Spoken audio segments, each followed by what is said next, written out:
Hello, this is Russell Medley, and this is my EDL 852 case study. So, the summary of this case study was that there was a growing population in a rural community. Due to the population, there was a need for a new middle school to be built.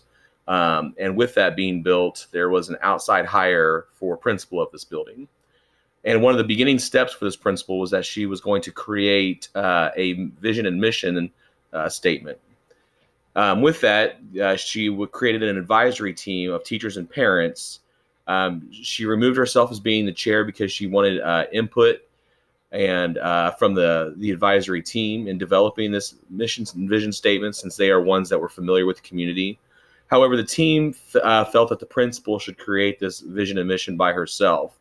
And like I said, because she was new, she wanted to have input from all the stakeholders to help create this. And the principal is now unsure of how to proceed moving forward. The importance of a vision and mission statement: one is it identifies the priorities of a school and those that it serves. A vision statement is where you want to be or how you see yourself in the future. And mission statements reflect on how and in what way you will get to your vision. They also provide clarity to a teachers, parents, community on what education would look like in your building. And a visionary leader is someone who knows what the end goals are and the steps on how to get there. So, in coming up with a decision, I would reflect back on all the steps that go into making a decision. This would include identifying the problem, understanding the facts, identifying who needs to be involved. I would also reflect on any ethical issues, brainstorm possible solutions, choose from those, and then evaluate my decision. So, in this case study, option one would be that Mrs. Potter goes with the consensus of the advisory team and develops the vision and mission by herself. Some pros to this option is she seems to have a strong support from her advisory team. She can use her expertise and experience to help develop a vision and mission statement, and she has the opportunity to show off her leadership to those that she will be working with. Some obvious cons to this is that she is not familiar with the community and other stakeholders.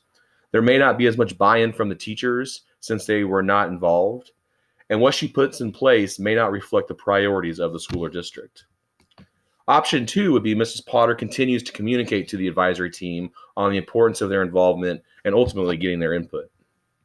Some pros of this option is that it forms a collaborative leadership style, which would hopefully result in more buy-in. Valued input from those who are familiar with the community and those that it serves. Some cons to this option is it kind of goes against what the advisory team wants. Not making a decision by herself may come across that she is not confident in making decisions, and too much input may make it harder to narrow down and come to a decision. So in this case, I think to what I would do, and I agree that it is important to put together a team to discuss and have that collaboration from all stakeholders. And I think before even coming up with an advisory team, I would communicate to everyone that I would serve kind of what my ideas are moving forward. And then once everyone's on the same page, then I would put together that team that kind of knows where we're wanting to go. I would communicate my desire to have input from everyone in developing these. I would relate to how we would want to teach in a class where we would give students an opportunity to have involvement in their education, not where teachers just make the decisions for learning.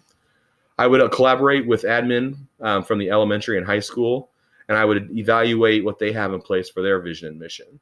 I would also look at any data to help identify different priorities.